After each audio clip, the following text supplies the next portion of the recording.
श्रीभगवानुवाच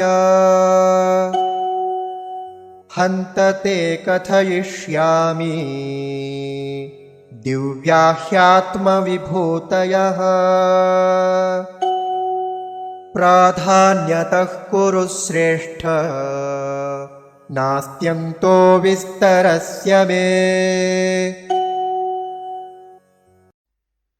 श्री भगवान् उवाच हन्त ते कथयिष्यामि दिव्याः हि आत्मविभूतयः प्राधान्यतः कुरु श्रेष्ठ न अस्ति अन्तः विस्तरस्य मे। हन्त ते कथयिष्यामि दिव्या ह्यात्मविभूतयः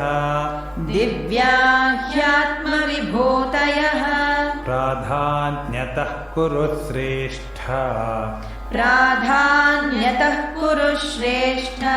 नास्त्यन्तो विस्तरस्य मे। हन्त ते कथयिष्यामि दिव्या ह्यात्मविभूतयः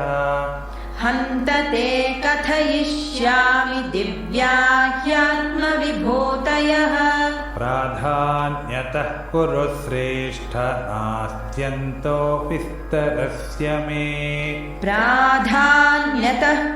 श्रेष्ठ नास्त्यन्तो विस्तरस्य मे।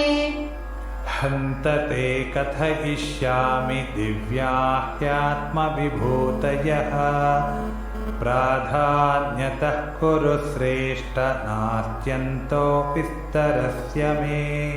हन्त ते कथयिष्यामि दिव्या ह्यात्मविभूतयः प्राधान्यतः कुरु श्रेष्ठ नास्त्यन्तो विस्तरस्य मे।